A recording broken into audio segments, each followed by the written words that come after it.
नमस्कार दोस्तों, कैसे हैं आप लोग और कैसी चल रही है आपकी पढ़ाई। मुझे उम्मीद है कि आप सभी लोग बहुत अच्छे होंगे और आपकी पढ़ाई बहुत ही ज़्यादा अच्छी चल रही होगी। पिछली क्लास में जैसे हम लोगों ने देखा था डीएनए पैकेजिंग के बारे में, है ना। बड़ा सा डीएनए जो होता है यूकैरियोटिक सेल के अंदर, वो कैसे एक छोटी सी कोशिका के केंद्रक के अंदर कंडेंस रहता है, किस तरीके से। क्योंकि हमें पता है डीएनए कहाँ पर होता है, ये है हमारी सेल। ठीक है, क्या है? सेल, यानी कि कोशिका।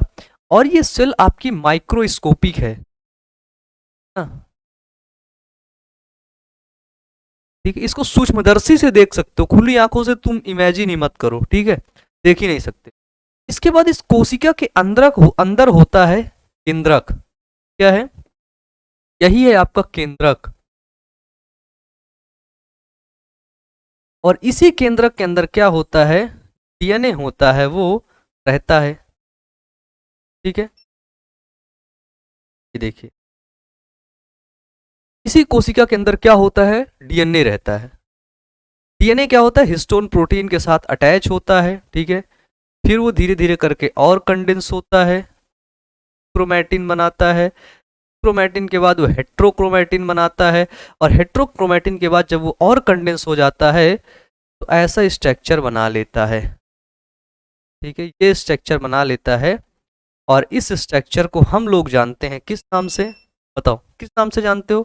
बिल्कुल सिंपल नाम है ना। कुछ लोग तो कमेंट करके बता दिए होंगे, भैया इतने छोटे सवाल अब मत पूछा करो। ठीक है, जब भी आप इतने छोटे सवाल पूछते हैं तो हमें बड़ा खराब लगता है ना। तो इसको हमने देखा, कौन प्रोटीन और क्या होता है, डीएनए होता है, आपस में क्या होता है, कंडेंस होकर के एक क्रोमोसोम बना लेता है। बताओ, यहाँ तक क्लियर है? सारे डाउट जो आपके मन में थे वो क्लियर है? ठीक है, तो यहाँ तक भी जितने भी आपके मन में डाउट थे वो डाउट क्लियर हुए होंगे। ठीक है, सही है। ये देखो, है ना, अभी को अच्छा लगने लगा। ठीक है, चलो मिटा दें अब इसको। तो अभी आप बोलोगे कि भैया आप साफ से बताओ आज हम लोग क्या पढ़ने वाले हैं, है ना। तो यार कुछ बच्चे कमेंट कर रहे थे कि भैया आप इतनी जल्दी जल्दी पढ़ा रहे हैं। हाँ, तो मैं आपको बताऊं, देखो, मैं, नाम क्या है, वायु अमन। ठीक है, आप लोगों ने दिया है ना। ठीक है, मैं जो पढ़ाता हूँ वो पढ़ाता हूँ आपको एनसीईआरटी। ठीक है, एनसीईआरटी से पढ़ाता हूँ। और याद रखना, आपको मैं लाइन बाय लाइन पढ़ाता हूँ एनसीईआरटी की। ठीक है, क्योंकि एनसीईआरटी से क्वेश्चन, इससे पढ़ने से हमारे दो फायदे हैं। एनसीईआरटी से क्वेश्चन हमारे पूछे जाते हैं आपके बोर्ड एग्जाम में। ठीक है, और एनसीईआरटी से ही क्वेश्चन आते हैं हमारे नीट एग्जाम में। ठीक है, एग्जाम में हमारे कुछ प्यारे प्यारे से बच्चे हैं, वो नीट एग्जाम की प्रिपरेशन कर रहे हैं।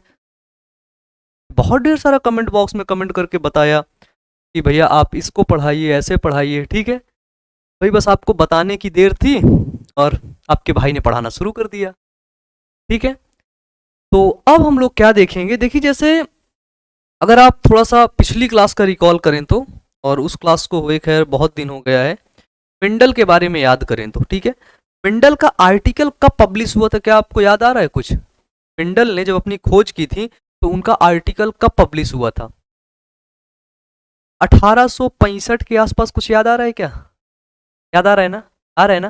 तो मेंडल का क्या था, जो मेंडेलियन जेनेटिक्स थी। ठीक है,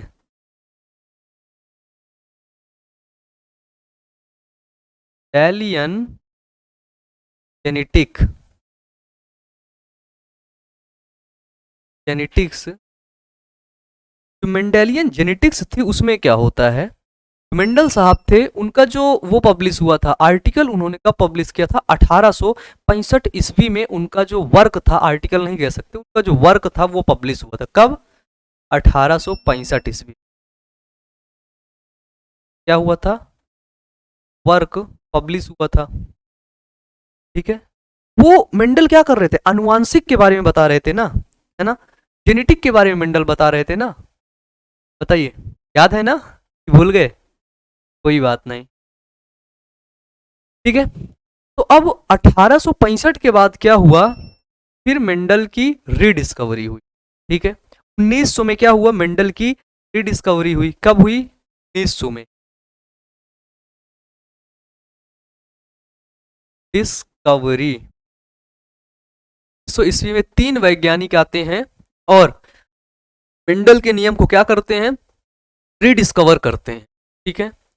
और 1902 ईस्वी में आया था क्रोमोसोमल थ्योरी, याद हो तो आपको, ठीक है। क्या आया था, क्रोमोसोमल थ्योरी, ठीक है।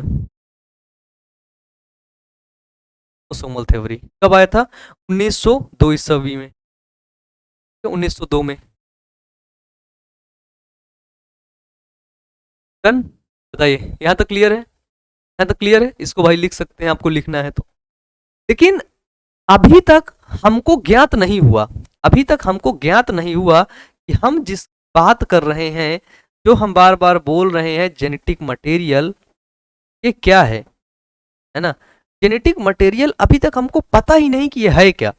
लेकिन इतना पता है कि जो जेनेटिक मटेरियल है वो एक कोशिका है, कोशिका के अंदर क्या है, केंद्रक है, इसी केंद्रक के अंदर तो कुछ ऐसा है जो अनुवांशिक लक्षणों को पीढ़ी दर पीढ़ी पहुंचा रहा है, ठीक है। अब वो कौन है, इस चीज की देखने का अब समय था, ठीक है। तो क्या होता है, अभी तक कुछ भी नहीं पता है। तो लोग पता है क्या मानते थे, कोई बोलता था आरएनए जेनेटिक मटेरियल है, ठीक है, कोई बोलता था डीएनए जेनेटिक मटेरियल है, और ज्यादातर लोग मानते थे कि जो प्रोटीन पाया जाता है, प्रोटीन ही जेनेटिक मटेरियल है, ठीक है। ज्यादातर लोग किसको मानते थे, प्रोटीन को ही जेनेटिक मटेरियल मान लेते थे, ठीक है।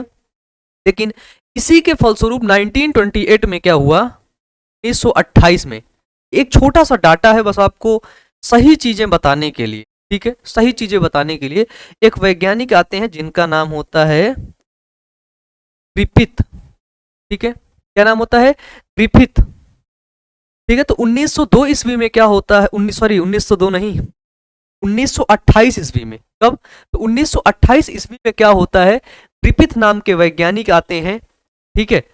और ये क्या करते हैं, अपना सिद्धांत देते हैं और बताते हैं भैया जो अनुवांशिक पदार्थ है वो डीएनए है।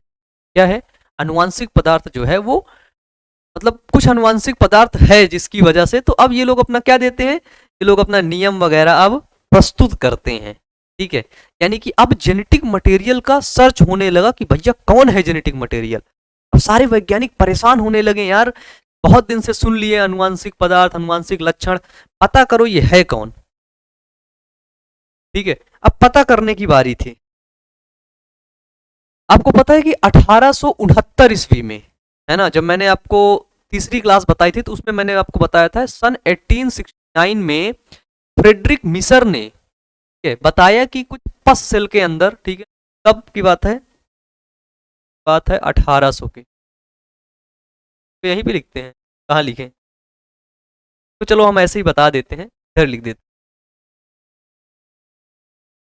हैं। 9 में क्या हुआ, फ्रेडरिक मिसर,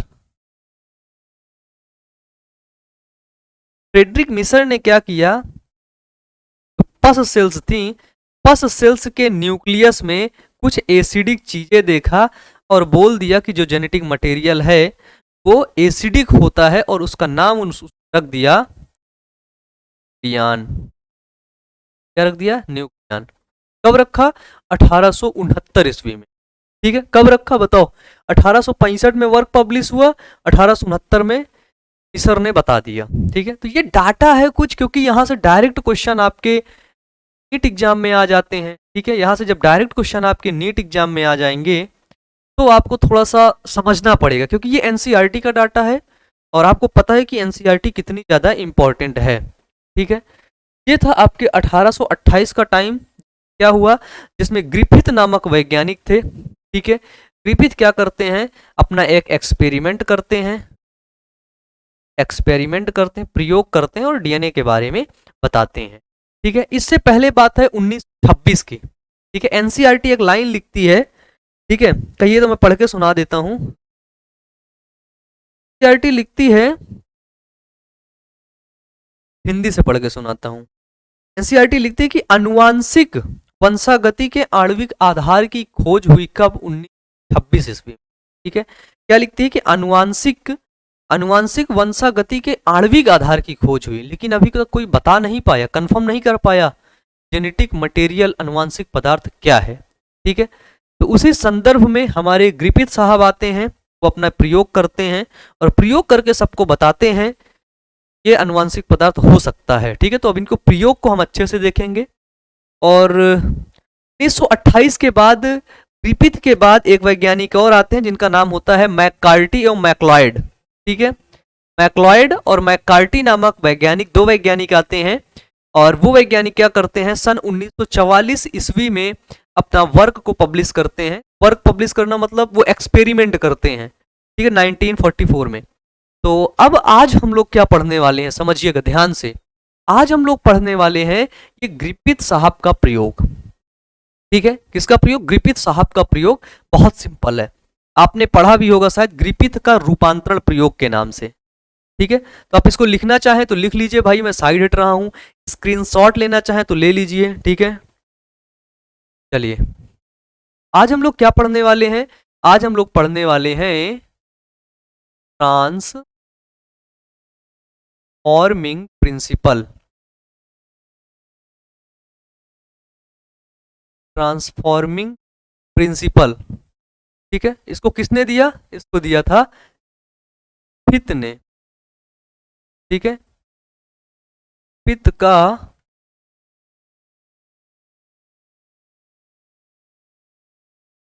रूपांतरण प्रयोग के नाम से जानते हैं। ठीक है, फित का रूपांतरण प्रयोग। ठीक है, ट्रांसफॉर्मिंग प्रिंसिपल। ठीक है, बताइए, क्लियर है यहां तक? अब हम देखते हैं मेन चीज कि इसमें इन्होंने किया क्या। ठीक है, और इसको एनसीईआरटी लिखती है रूपांतरित सिद्धांत, रूपांतरीय सिद्धांत। ठीक है, एनसीईआरटी क्या लिखती है इसको? इसको लिखती है वो रूपांतरीय सिद्धांत। मतलब चीजें क्या हो रही हैं? रूपांतरित हो रही हैं। अब रूपांतरित कैसे होती हैं, अब देखना।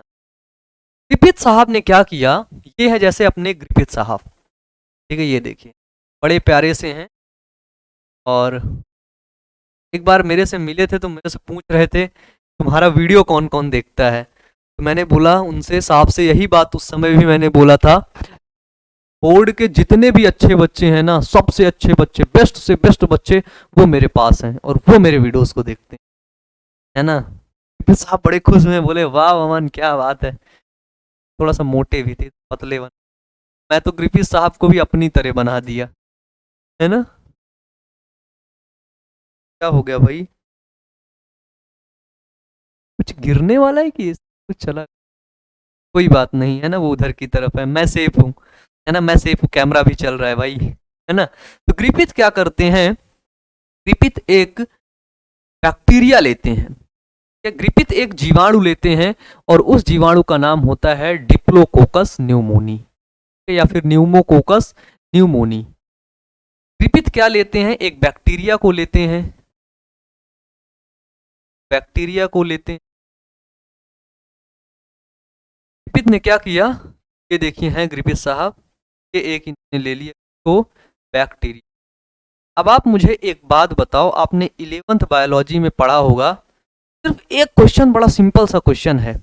ठीक है, क्वेश्चन ये है कि बताओ बैक्टीरिया को किस किंगडम में रखा गया है, बैक्टीरिया को किस किंगडम में रखा गया है। ठीक है, बैक्टीरिया कौन सा था, वो था स्ट्रेप्टोकोकस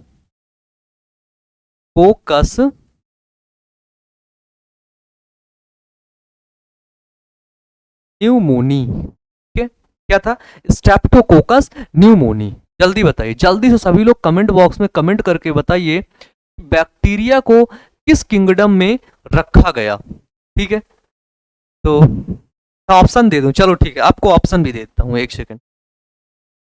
पहला है किंगडम मोनेरा, दूसरा है किंगडम प्रोटिस्टा, तीसरा है किंगडम फंजाई, और चौथा है आपका किंगडम बैक्टीरिया। Bacteria kingdom. चलिए 4 ऑप्शन है, नंबर 1, नंबर 2, नंबर 3, नंबर 4। अब इन 4 ऑप्शन का आपको जवाब देना है, ठीक है। तो ग्रिफिथ साहब ने क्या किया, अपना ग्रिफिथ का प्रयोग कब हुआ, हाँ क्वेश्चन आएगा अगर कब हुआ, बताइए कब हुआ, 1928 में हुआ ना, कब हुआ, 1928 यानी कि 1928 में क्या किए, ग्रिफिथ साहब ने अपना प्रयोग किया, किस पर, स्ट्रेप्टोकोकस न्यूमोनी पर। स्ट्रेप्टो कैसे लिखें, आता है लिखना में, ठीक है, स्ट्रेप्टोकोकस न्यूमोनी पर। स्ट्रेप्टोकोकस न्यूमोनिया नाम का एक बैक्टीरिया था, ठीक है। क्या था, स्ट्रेप्टोकोकस न्यूमोनिया, न्यूमोनिया नहीं बोल सकते, निमोनी बोलते हैं, ठीक है, आपके एनसीईआरटी में लिखा है निमोनी, ठीक है, क्या था, निमोनी। निमोनी नाम का इसने एक बैक्टीरिया लिया, और ये बैक्टीरिया एक रोग उत्पन्न करता था, एक डिजीज कॉज करता था। डिजीज कॉज करना मतलब रोग उत्पन्न करना, डिजीज कॉज करता था, और वो रोग था न्यूमोनिया। वो रोग कौन सा था, वो रोग न्यूमोनिया रोग था, ठीक है। कौन सा रोग था, तो वो न्यूमोनिया रोग था। देखो कलेकार आदमी थे भाई ग्रिफिथ साहब, ठीक है। तो ग्रिफिथ ने किया क्या, एक बैक्टीरिया को लिया जिसका नाम था स्ट्रेप्टोकोकस न्यूमोनी, वो डिजीज कौन सी कॉज करता था, न्यूमोनिया, ठीक है। यहां तक क्लियर, बताओ, यहां तक क्लियर। तो ये स्ट्रेप्टोकोकस न्यूमोनी बैक्टीरिया था ना, ये 2 प्रकार के थे, स्ट्रेप्टोकोकस न्यूमोनी आपके 2 प्रकार के थे। एक स्ट्रेप्टोकोकस न्यूमोनी, ध्यान से समझना, अब बिल्कुल सिंपल है। एक स्ट्रेप्टोकोकस न्यूमोनी अपने पास ये है,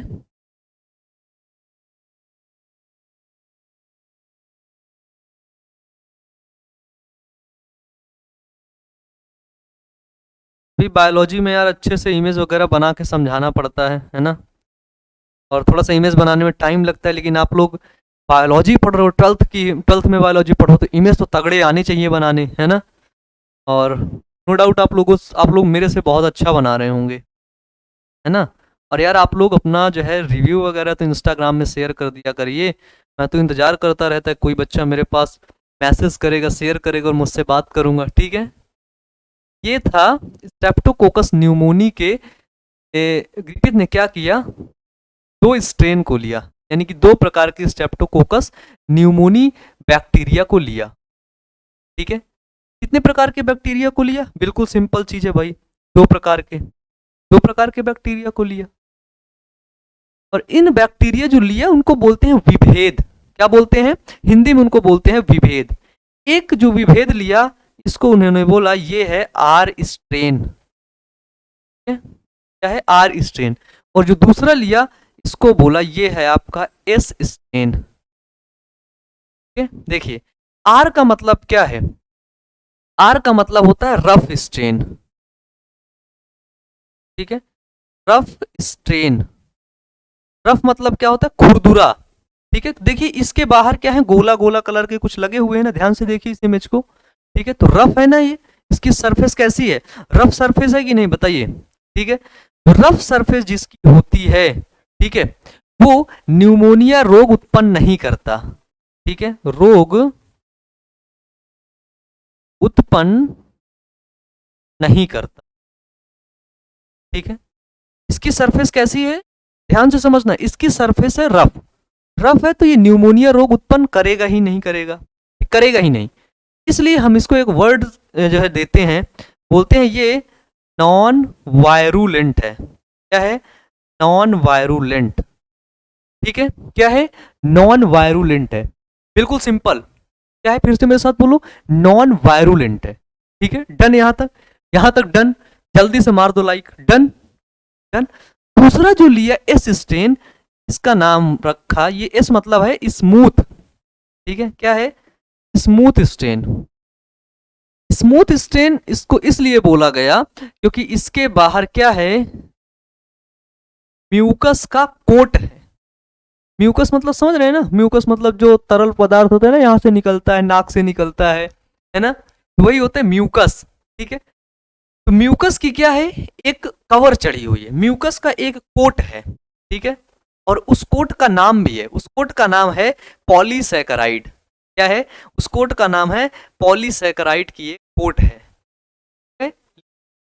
ये भी यही बोलते हैं, पॉलीसैकेराइड। देखो आपको मैं एक बात बताऊं, जब भी मैं कोई भी चीजें बोलूं, मैं नहीं, अगर कोई भी आपसे कोई बोल रहा है तो उसको ध्यान से सुनना, गहराई से सुनना। जब भी आप चीजों को ध्यान से सुने, जैसे मेरी क्लास आप देख रहे हैं, आपका ध्यान कहीं और चला गया, यार आज पूजा से बात नहीं की, बहुत नाराज है हम, मैसेज किए थे रिप्लाई नहीं, लगता है कोई और लड़का उसको तो आप देख तो रहे हैं क्लास को, आपका ध्यान कहाँ चला गया बच्चे, कहीं और चला गया। ठीक है, तो इससे आप पूरी तरीके से क्लास में नहीं है, फिर ये चीजें आपको याद नहीं होंगी। थोड़ा सा मतलब प्रोडक्टिव रहो, सीरियस रहो। ठीक है, लेकिन अपने ध्यान को कंट्रोल में रखो, इसीलिए होता है ना ध्यान करना, कहते हैं ना, मैं बहुत ध्यान करता हूं। ठीक है, चलिए इधर,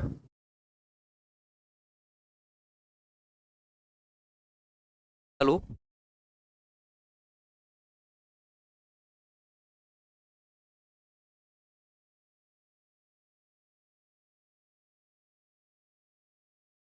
हाँ तो ठीक है, आप भेज दीजिए।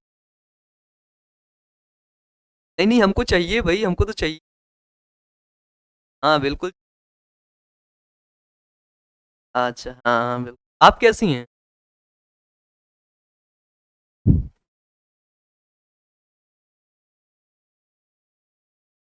हाँ, पैसे मंगवा लिए तुरंत रिफंड करवा के। क्या, भाभी मत समझ लेना कि तुम्हारी भाभी का कॉल आ गया था।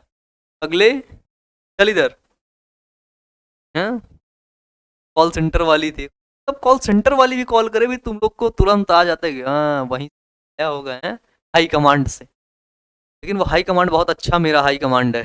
चलिए, एस स्टैंड क्या होता है, तुम लोग बोलोगे भैया सब लोग ऐसे ही बोलते हैं, मैंने तो मजाक कर दी, है ना। चलो, तो एस स्टेन कैसा है, एस स्टेन है खतरनाक, जो स्मूथ है, देखो ये क्या है, स्मूथ इसकी लेवर लेयर है, म्यूकस की एक कोट चढ़ी हुई है, और ये है बच्चे क्या, वायरुलेंट। और अगर इंग्लिश किसी ने गलत लिख दी, ठीक है, इंग्लिश अगर किसी ने अपने कॉपी में गलत लिख दी, उसकी तो खैर नहीं, ठीक है, मेरे हाथों से बच नहीं सकता फिर। ठीक है, बताओ, समझ रहे हो, इसको लिखो, आप लोग इसको लिखो, तब तक मैं काम करता हूँ, तब तक मैं बैटरी बदल लेता हूँ सेल, तो इसको,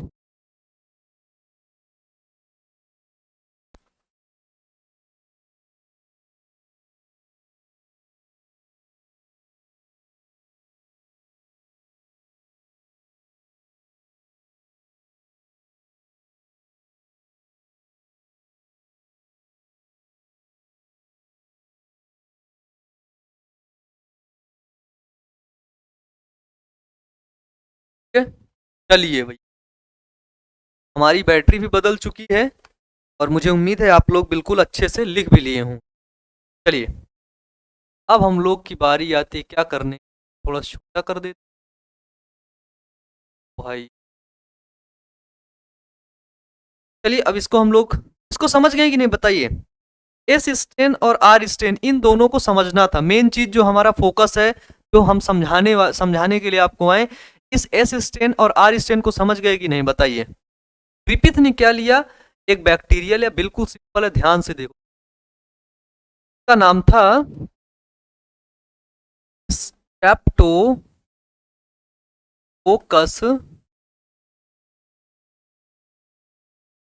न्यूमोनी। ठीक है, स्ट्रेप्टोकोकस न्यूमोनी क्या था, एक डिजीज कॉज करता था, वो कॉज करता था, और उसका नाम था न्यूमोनिया। न्यूमोनिया रोग वो कॉज करता है, इसमें चूहे में, इसमें करता है रैट में, माइस में, है ना, चूहे में कॉज करता है, चूहे में। तो इन्होंने क्या लिया, इस बैक्टीरिया के दो स्ट्रेन इन्होंने लिया। ठीक है, स्ट्रेन को बोलते हैं, स्ट्रेन को बोलते हैं बच्चा विभेद। क्या बोलते हैं, विभेद।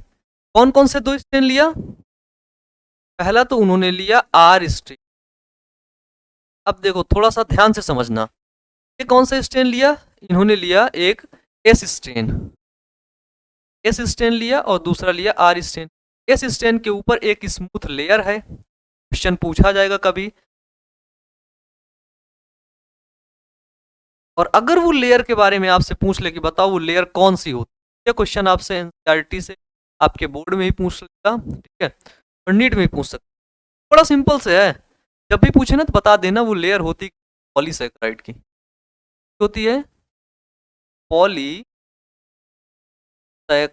की। पिछली क्लास में मैंने आपको पिछले जस्ट पीछे वाली स्लाइड में बताया म्यूकस की मेम्ब्रेन होती है, ठीक है, म्यूकस का कोट होता है। देखो बड़ा कर देता हूँ, आते नहीं आएंगे कि यार मेरे को क्या क्या दिया, बताता हूँ। मेरे को गुस्सा हो गया तो भाई तुम लोगों से कोई मतलब है नहीं, संभालना मेरे को है ना भाई, मैं अपने हिसाब से काम करूंगा ना। तो इन्होंने क्या लिया, एस स्टेन और आर स्टेन, ठीक है। एक चीज और समझो, आर स्टेन क्या है, आर स्टेन कैसा है, ये नॉन वायरुलेंट है, ठीक है, यानी कि ये रोग उत्पन्न नहीं करता, रोग उत्पन्न नहीं करता। कैसा ये है आपका नॉन वायरुलेंट, ठीक है। और एस स्टेन कैसा है, ये आपका वायरुलेंट है। अब देखो एक चीज मैं आपको और बता दूं, आप बोलोगे हम बोर्ड एग्जाम में हैं, क्या है, हम बोर्ड एग्जाम में हैं, बोर्ड एग्जाम है भैया, बोर्ड एग्जाम हम हिंदी मीडियम से हैं, और आप यहाँ पर ज्यादातर इंग्लिश पढ़ाते हैं, इंग्लिश का प्रयोग करते हैं। तो यार यहाँ पे मैं अगर इंग्लिश का ज्यादा प्रयोग करता हूँ तो आप ये देखो फायदा किसको मिल रहा है। और इंग्लिश में वैसे इंग्लिश नहीं बोल रहा कि मैं कोई बहुत हाई फाई आया, अपना लेक्चर इंग्लिश में बिल्कुल इंग्लिश क्या चला गया, ऐसी तो इंग्लिश नहीं बोल रहा ना। बताइए, आप लोगों की डिमांड पे आप लोगों ने बोला भैया इंग्लिश भी पढ़ाया करिए, तो मुझे लगा कि यार आप देखो हिंदी मीडियम से हैं, ठीक है, हिंदी मीडियम से हैं, आप अपनी कॉपी को आप अपनी कॉपी को हिंदी और इंग्लिश दोनों में लिख सकते हैं, ठीक है, प्लस इंग्लिश दोनों में। और अगर आप हिंदी मीडियम में हैं और आपने अपनी कॉपी में हिंदी और इंग्लिश को मिक्स करके लिख दिया ना, तो सच में कह रहा हूं बहुत अच्छे नंबर आएंगे। अभी कुछ दिन पहले मेरा एक बच्चा कमेंट बॉक्स में कमेंट, उसमें इंस्टाग्राम पे कमेंट करता है और वो मेरे से बताता है कि भैया मैंने 12th आपसे पढ़ा था और 12th बायोलॉजी में, ठीक है, शायद ही मेरा स्क्रीनशॉट उसके मेरे फ़ोन पे है, उसने बोला कि मेरा 98% आया है बायोलॉजी में, आपके पुराने वीडियोस को देखकर, है ना। और देखो अगर और भी कोई संस्थान का होता, कोई और बहुत बड़ी कोचिंग होती तो क्या करती, उस बच्चे के साथ जाती, है ना, उसका इंटरव्यू लेती, उससे पूछती कि भाई कैसे किया, कहाँ से किया, है ना, उसको कुछ पैसे दे, मेरा नाम बोल दे, ऐसा बोल दे, वैसा बोल दे, उसको कुछ लालच देती, ठीक है। लेकिन मैं पहले 1-2 साल पहले जब मैं शुरू पढ़ाने के लिए आया और 10th का मेरा रिजल्ट आया, मैं बहुत खुश हुआ, बहुत से बच्चे 80 प्लस मार दिए, कुछ बच्चे 92, 93%, 94% तक गया था, मेरे को याद है, ठीक है। मैंने उनके साथ वीडियो बनाया कि भाई वीडियो शूट करते हैं, ये करते हैं, वो है। फिर उसके बाद से मैं 3-4 साल से सब बंद कर दिया भाई, है ना, क्योंकि मुझे पता है, अब मुझे पता चल गया मैं जो पढ़ा रहा हूँ बच्चा वो अच्छे तरीके से पढ़ रहा है, अच्छे तरीके से समझ रहा है, और जब वो अच्छे तरीके से पढ़ और समझ रहा है तो रिजल्ट तो मुझे देगा ही देगा, रिजल्ट तो देगा। रिजल्ट में नाम किसका है यार, क्या फर्क पड़ता है, क्या फर्क पड़ता है, बच्चे को पता है ना मैंने असल में पढ़ाई कहाँ से की, बच्चे को पता है ना मैंने पढ़ाई के साथ जीवन की कई चीजें इसके साथ सीखी, किसने मुझको सिखाया है, उस बच्चे को पता है ना। और पता होने ना होने से क्या फर्क पड़ता है यार, है ना। मेरा काम है पढ़ाना, और मैं चाहता हूँ एक अच्छा समाज हो, पढ़ा लिखा समाज हो, है ना, सोचने वाले बच्चे हों, ताकि कुछ अपने दिमाग से सोच कुछ नया करें, है ना, कुछ क्रिएटिव लोग निकलें, ये मेरा मिशन है। और आप लोग उसमें सपोर्ट कर रहे हैं, है ना, आप लोग भी आगे चल के बहुत आगे बड़ी बड़ी फील्ड में जाएंगे, ठीक है। जिन बच्चों को कोई प्रॉब्लम होती है वो पर्सनली मेरे से बात भी करते हैं और मैं बात भी करता हूँ उन लोग से, है ना, बताइए। तो यही चीज है। तो अगर आप हिंदी मीडियम से हैं ना बच्चे, डरिए मत इंग्लिश से, बहुत प्यारा है ये, ठीक है। और मैं इतने प्यार से समझा रहा हूँ, तो बताओ तो ना समझ आए तो उसका तो कोई ऑप्शन ही नहीं। बताओ 1% भी ऑप्शन नहीं है भैया समझ नहीं आता, बताओ अगर है तो। अगर मैं झूठ कह रहा तो बता दो भाई कि हाँ भैया आप बहुत झूठ बोलते हैं, एक नंबर के झूठे इंसान है ना। तो अब भाई बात करते हैं ग्रिफिथ का। तो ग्रिफिथ ने क्या किया, दो स्ट्रेन को लिया। हमने देखा एक आर स्ट्रेन है, एक है एस स्ट्रेन, ठीक है। एस स्ट्रेन को हम लिखते हैं यहां पर। एस स्ट्रेन हमारे पास क्या है, ये वायरुलेंट है। ध्यान से समझना, अब ध्यान से समझ बात नहीं। वायरुलेंट मतलब ये रोग उत्पन्न कर देता है, ठीक है। क्या करता है, तो ये रोग उत्पन्न कर देता है। अब क्या किया, अगर हिंदी में बताया जाए, इस स्ट्रेन को क्या कहते हैं, विभेद बोलते हैं शायद, ठीक है। रुको देख के इस प्रभेद, विभेद नहीं बोलते बच्चे, आर प्रभेद क्या बोलते हैं, इसको ऐसे बोलिए, आर प्रभेद। और इसको बोलेंगे एस प्रभेद, एस प्रभेद। विभेद, ओ सॉरी गलत हो गया, इस है ना, प्रभेद होता है। तो ये कैसा है, ये आपका वायरुलेंट। अब मेन है समझने वाला, और इतना अगर आप समझ गए हैं तो अब समझ लो कि आप पूरा टॉपिक समझ गए। अगर इस स्ट्रेन को ध्यान से समझना, अगर इस हम चूहे में स्थानांतरित कराएं, स्थानांतरित मतलब चूहे में हम इसको डाल दें, ठीक है। अगर इस स्ट्रेन को इंजेक्ट कर दें, स्थानांतरित कर दें, इसमें इंजेक्ट इनटू माइस ना, अगर हम तो माइस में इंजेक्ट कर दें तो क्या होगा, बताइए, आप बताओ क्या होगा। बोलोगे भैया यार ये बच्चों वाला क्वेश्चन हमसे मत पूछा करो, है ना।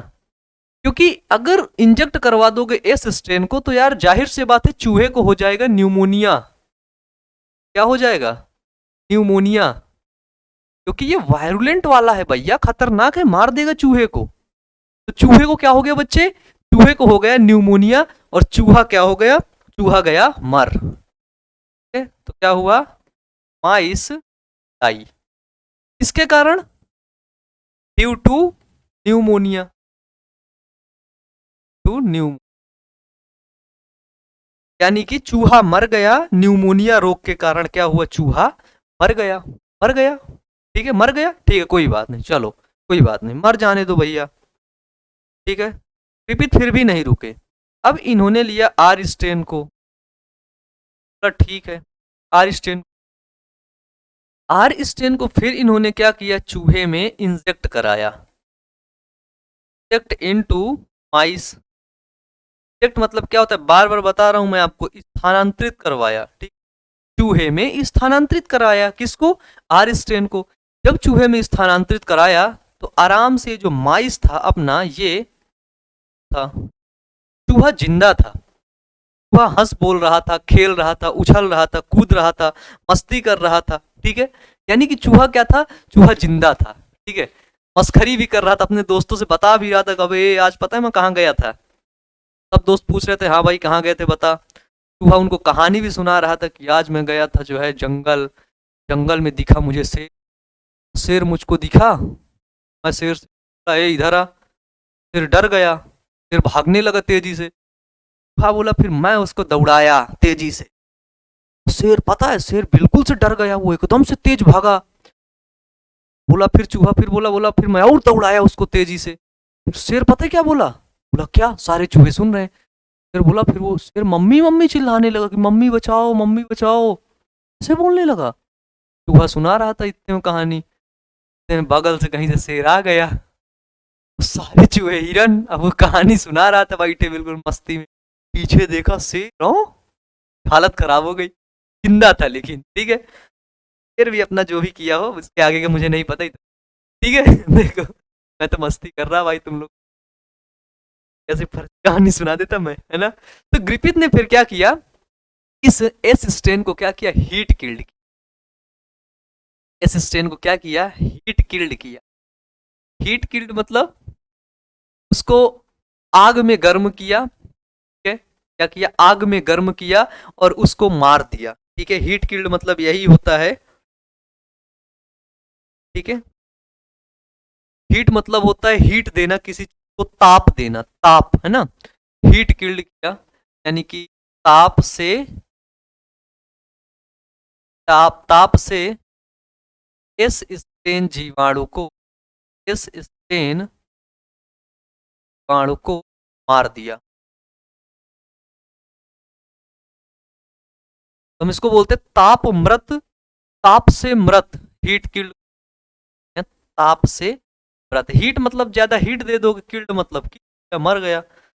हीट किल्ड किसको, हीट किल्ड एस स्टेन को, ध्यान से समझना, हीट किल्ड एस स्टेन को जब इन्होंने किसमें इंजेक्ट करवाया, वही चूहा पर ही बार बार करा रहे थे, इंजेक्ट इनटू माइस। जब इन्होंने हीट किल्ड एस स्टेन को, अब समझना बिल्कुल सिंपल होगा, अब तो समझ गए, पूरा पूरा समझ गए भाई, है ना। हीट किल्ड को इंजेक्ट करा दिया माइस के अंदर, तो चूहा क्या था बताओ, चूहा को क्या होना चाहिए, माइस जिंदा रहना चाहिए या माइस मर जाना चाहिए, बताइए बताइए। आपने बोला भैया हीट किल्ड करवाया तो चूहा है जिंदा रहना चाहिए, मर जाना चाहिए, बताओ। बोले चूहा मर जाना चाहिए, चूहा मरा नहीं, चूहा जिंदा था। हीट किल्ड कराया, क्या कराया, हीट किल्ड करवा दिया, चूहा कैसा था, चूहा मरा नहीं, चूहा जिंदा था, ठीक है। अब ध्यान से समझना, हीट किल्ड जब इस स्टेन को करा करके देखा तो चूहा नहीं मरा। बोला यार ये कैसे हो गया कि चूहा अभी तक तो मर जा रहा था इसमें, लेकिन जब उसको हीट किल्ड करवा दिया चूहा मरा नहीं, कैसे। तो उनके मन में फिर कुछ लगा कि यार क्यों नहीं मरा, तो बोला चलो ठीक है दूसरा प्रयोग करते हैं, करो। तो उन्होंने क्या लिया, उन्होंने ले लिया, फिर से एक प्रयोग किया, उन्होंने लिया हीट किल्ड एस स्टेन को, क्या लिया, हीट किल्ड एस स्टेन को लिया, और उन्होंने लिया प्लस आर स्टेन को। देखो आर स्टेन क्या करता था, ध्यान से समझना, आर स्टेन जब था वैसे भी चूहा नहीं मरता था, ठीक है।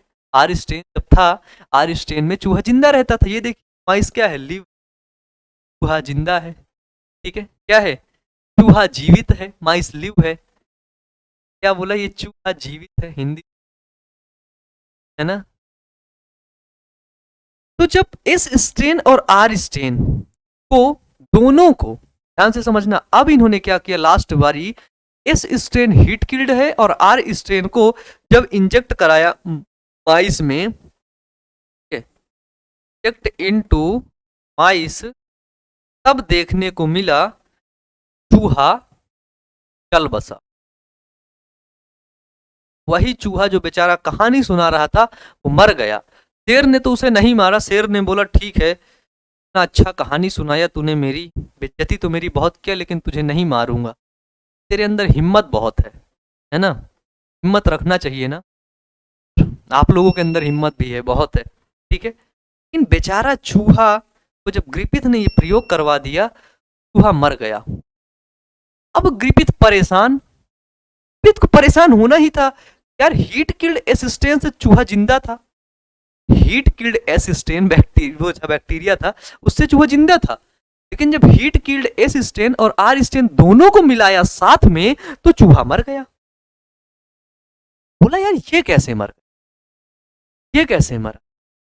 अब ग्रिफिथ ने दिमाग लगाया और चलाया, और ग्रिफिथ ने बताया क्या हो गया, इस डीएनए का, हीट किल्ड एस स्टेन का जो डीएनए है, ठीक है, हीट किल्ड एस स्टेन का जो जेनेटिक मटेरियल है, डीएनए है, वो क्या हो गया, रूपांतरित हो गया, किसके साथ, आर स्टेन के, आर स्टेन बैक्टीरिया के डीएनए के साथ, वो डीएनए क्या हुआ, रूपांतरित हो गया, और रूपांतरित होकर के क्या बना लिया, एस स्टेन बना लिया, क्या बना लिया, एस स्टेन बना लिया, है। चूहा मरा था ना, उसका डीएनए थोड़ी ना मरा था, चूहा मरा था, उसका डीएनए नहीं मरा था। जब आप उसको गर्म किए थे तो उसके ऊपर जो पॉलीसेकेराइड की लेयर थी वो खत्म हो गई थी, खराब हो गई थी, मर गई थी, जो भी है, ठीक है। लेकिन जब उसका डीएनए आर स्टेन के डीएनए के साथ, ये दोनों डीएनए आपस में मिला, तो वो फिर एस स्टेन का डीएनए बना लिया, जिसके द्वारा चूहा क्या हो गया, मर गया। ठीक है, क्या किया, चूहा मर गया। ठीक है, इसीलिए, लेकिन फिर भी, लेकिन यहां पर भी, लेकिन यहां पर भी क्या हुआ बच्चे, ध्यान से सुनना, यहां पर भी ग्रिफिथ को ये नहीं, ग्रिफिथ कंफर्म कर पाए कि किसकी वजह से चूहा मरा, किसकी वजह से चूहा मरा। ठीक है, यानी कि जेनेटिक मटेरियल को इन्होंने नहीं बता पाए, आखिरकार जेनेटिक मटेरियल क्या है, ग्रिफिथ ने जेनेटिक मटेरियल को नहीं बता पाए, जेनेटिक मटेरियल किसकी वजह से चूहा मरा, तो इन्होंने प्रोटीन वगैरह जो भी उस समय चल रहा था वैसे ही बताया कि भाई कोई प्रोटीन है, प्रोटीन की वजह से क्या हो रहा है, चूहा मर जा रहा है। ठीक है, तो ग्रिफिथ ने अपना प्रयोग में यही बताया, क्या बताया, ध्यान से समझना, कि जब हीट किल्ड एस स्ट्रेन को और आर स्ट्रेन को आपस में इंजेक्ट करवाते हैं, चूहा में डालते हैं, स्थानांतरित चूहा मर जाता है। ठीक है, ग्रिफिथ की एक लाइन है और उस लाइन को ध्यान से सुनिएगा, और लिखना चाहें तो आप लिख लीजिएगा। ठीक है, ग्रिफिथ ने बताया कि, ग्रिफिथ ने बताया कि आर स्ट्रेन जीवाणु हीट किल्ड एस स्ट्रेन द्वारा रूपांतरित किए गए हैं। ठीक है, क्या बताया, आर जीवाणु, आर जीवाणु हीट किल्ड एस जीवाणु द्वारा, जीवाणु द्वारा रूपांतरित गए हैं। क्या किए गए हैं, रूपांतरित किए गए हैं, ग्रिफिथ ने बताया।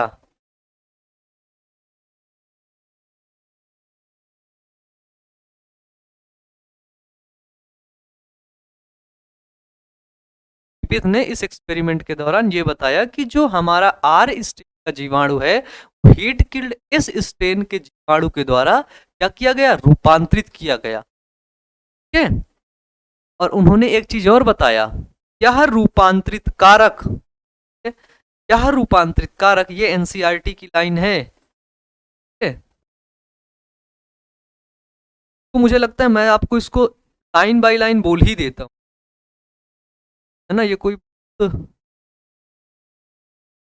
वो वाला सीन है ना, बहुत बहुत सिंपल है। में इन्होंने क्या बताया था, बिल्कुल सिंपल सी चीजें बताई, यह जो रूपांतरित कारक हैं, जो रूपांतरित कारक यहाँ पे जो चीजें मैंने बताई,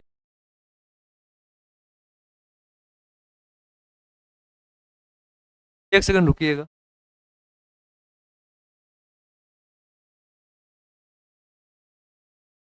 ठीक है, तो इसमें लिख लीजिए कि यह रूपांतरित कारक तापमृत एस स्ट्रेन, ठीक है, यह रूपांतरित कारक तापमृत एस स्ट्रेन से आर स्ट्रेन में स्थानांतरित होने से, ठीक है, आर स्ट्रेन में जब स्थानांतरित हुए तो इसमें चिकनी पॉलीसैकेराइड की, चिकनी पॉलीसैकेराइड का आवरण का निर्माण हो गया, जिससे यह उग्र रूप से परिवर्तित हो गया। ठीक है, और यह निश्चित ही अनुवांशिक पदार्थ के स्थानांतरण के कारण हो पाया है। ठीक है, इन्होंने, ग्रिफिथ ने बताया कि यह निश्चित ही अनुवांशिक पदार्थ के रूपांतरण होने के कारण ही हो पाया है। ठीक है ना, बिल्कुल सिंपल सिंपल सी चीज इन्होंने बताई। इन्होंने क्या बताया, ध्यान से देखो, जैसे ये था अपना आर स्ट्रेन, आर स्ट्रेन, इसको तो समझ के ही जाना आज।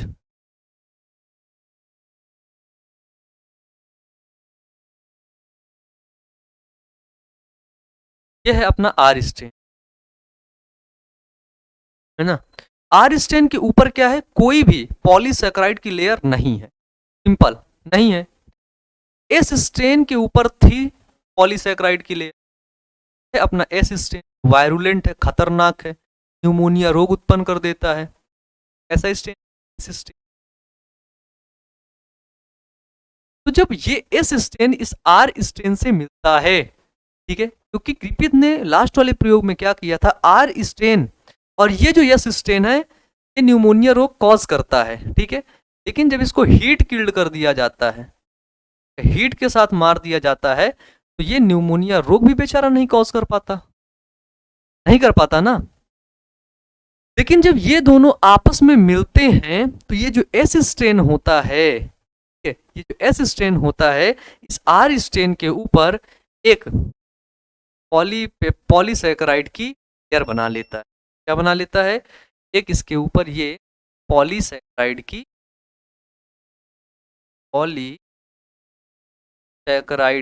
लेयर बना लेता है, कोट बना लेता है। ठीक है, पॉलीसैकेराइड का एक कोट बना लेता है। जब इसके ऊपर एक पॉलीसैकेराइड का कोट बना तो ये आर स्ट्रेन क्या हो गया? आर स्ट्रेन भैया हो गया वायरुलेंट, खतरनाक हो गया। और अब ये आर स्ट्रेन क्या करने लगा? अब ये आर स्ट्रेन आपका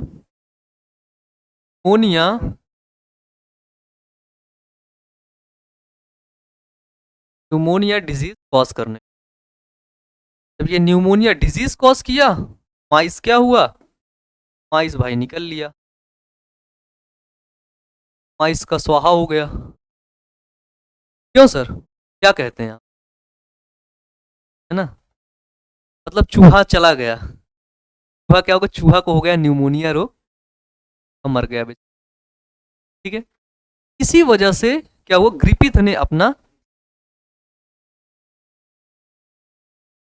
तो नहीं उठा रहा, हाँ बंद कर दें, वो बहुत पहले से ही बोल। ठीक है, चलिए, तो ये था। तो इन्होंने बोला कि भैया ये आखिरकार कैसे कैसे ये आर स्टेन चेंज हुआ, कैसे हुआ आर स्टेन? अब ये बड़ी बात थी। तो ग्रिफिथ ने बताया कि यहां पर कुछ बायोकेमिकल्स हैं। क्या है? कुछ बायोकेमिकल्स की वजह से ही क्या हुआ, जो है चेंज हो गया। ठीक है, बायोकेमिकल्स को हम लोग बोलते हैं, भाई मेरे को एक सेकेंड, हाँ जीव रसायन। ठीक है, जीव रसायन, हिंदी में इसको यही बोलते हैं, जीव रसायन। इसमें भाई पता है कि बायोकेमिकल बोलते। ठीक है, बोला कि अब जीव रासायनिक प्रकृति का हुआ कौन? ये जो अनुवांशिक पदार्थ है अपना, अनुवांशिक पदार्थ यानी कि जेनेटिक मटेरियल। ये बताया, इसके द्वारा ये क्या हुआ, जिसके द्वारा ये एस स्टेन इसी बायोकेमिकल्स के द्वारा इस आर स्टेन में क्या हो गया, ट्रांसफर हो गया। ट्रांसफर नहीं कर सकते, ट्रांसफॉर्म्ड हो गया। ठीक है, ट्रांसफॉर्म्ड का मतलब हिंदी में क्या हुआ, रूपांतरित हो गया। ठीक है, रूपांतरित, रूपांतरित होना मतलब बदल गया। तो पहले तो ये आर स्ट्रेन था, जब इसके एस स्ट्रेन के कुछ बायोकेमिकल्स इसके अंदर आए तो ये आर स्ट्रेन वायरुलेंट हो गया। लेकिन इसके पहले आर स्ट्रेन का नेचर क्या था? आर स्ट्रेन बेचारा बहुत सिंपल था, बहुत प्यारा था और नॉन वायरुलेंट। नॉन वायरुलेंट मतलब खतरनाक नहीं था, न्यूमोनिया रोग नहीं कॉज कर रहा। तो किसकी वजह से ये न्यूमोनिया रोग कॉज किया? वो थे बायोकेमिकल्स, जीव रसायन की वजह। ठीक है, ग्रिफिथ ने साफ साफ भाई इस चीज को बताया है और एनसीईआरटी की लाइन बाय लाइन मैंने आपको यहां पर चीजें बता दी हैं। ठीक है, लेकिन अभी भी डिफाइन नहीं हुआ है अनुवांशिक पदार्थ कौन है, डीएनए है कि आरएनए है। ठीक है, ये है एनसीईआरटी। ठीक है, और पुरानी एनसीईआरटी नहीं है, नई एनसीईआरटी है। ठीक है, इसमें साफ साफ लिखा है ग्रिफिथ ने, लास्ट पॉइंट देखिएगा पेज नंबर 94। ठीक है, ग्रिफिथ ने बताया कि R strain heat killed S strain द्वारा रूपांतरित किए गए। R strain heat killed S strain के द्वारा क्या किए गए हैं, रूपांतरित किए गए हैं। ठीक है, जो बताया वही है ना। इसके बाद देखो, यह रूपांतरित कारक हीट किल्ड एस स्टेन से आर स्टेन में स्थानांतरित होने से इनमें चिकनी बहु सरकराइड आवरण का निर्माण हो गया है। ठीक है, जब ये स्थानांतरित हुए तो इसमें ये जो पॉलीसैकेराइड आवरण का, पॉलीसैकेराइड कोट का क्या हो गया बच्चे, निर्माण हो गया। ठीक है, अब इसके बाद क्या बताया, जिससे यह उग्र रूप से परिवर्तन हो गया। उग्र रूप से इसमें क्या हुआ, परिवर्तन हो गया। एनसीईआरटी की लाइन है, खतरनाक तो होगी, है ना, जहर तो होगी। यह निश्चित ही अनुवांशिक पदार्थ के स्थानांतरण के कारण हो पाता है। कारण अनुवांशिक पदार्थ के, जिसको हमने बोला बायोकेमिकल्स। ठीक, अनुवांशिक पदार्थ का जब स्थानांतरण होता है उसी की वजह से ये हो पाया है। ठीक है, इसके बाद इन प्रयोगों से अनुवांशिक पदार्थ के जीव रासायनिक प्रकृति के बारे में नहीं बताया जा सकता। ठीक है, यानी कि ये प्रयोग से आनुवांशिक पदार्थ की जो जैव रासायनिक प्रकृति है, जैव रासायनिक प्रकृति मतलब ये जो बायोकेमिकल है, ये बायोकेमिकल क्या है, बायोकेमिकल डीएनए है, आरएनए है, प्रोटीन है। लेकिन अभी तक ग्रिफिथ तक लोग मान रहे थे जो बायोकेमिकल है वो प्रोटीन है, जो आनुवांशिक पदार्थ है वो आपका प्रोटीन है। ठीक है, बताइए यहां तक क्लियर है? साइड हटते हैं भाई, इसको बना लीजिए, इसको लिख लीजिए। ठीक है, स्क्रीनशॉट लेना हो तो मार के रख लेना स्क्रीन। जेनेटिक मटेरियल की क्या चल रही है? सर्च चल रही है, खोजें अब जेनेटिक मटेरियल की चल रही हैं। ठीक है, यही खोज में पहला प्रयोग हो गया ग्रिफिथ का रूपांतरण प्रयोग, और बहुत प्यारा सिद्धांत है और हमेशा ये पूछा जाता है एग्जाम का भी, ये बहुत फेवरेट है। ठीक है, और सीधे यहाँ से नीट में भी सीधे क्वेश्चन पूछ लेते भाई, सीधे आपको बता देता है कि भाई ये बताओ, बस कुछ नहीं। देखो इधर,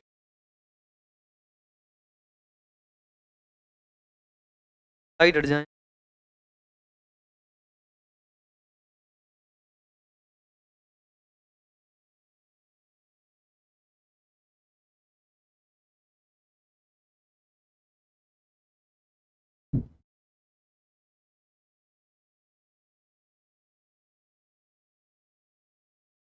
ठीक है, मिटा दें। चलिए, तो मुझे लगता है हम लोग आज की क्लास को यहीं तक कंटिन्यू करेंगे। तो कैसा लगा आज की क्लास, कैसा लगा आपको पढ़ करके, नीचे कमेंट बॉक्स में जरूर कमेंट करके बताइए ना। और पिछली क्लास, अब नेक्स्ट क्लास में हम लोग बात करेंगे। आज लंबी क्लास हो गई है, तो अच्छे से पढ़ते रहिएगा, मेहनत करते रहिएगा। Wish you all the best. Thank you.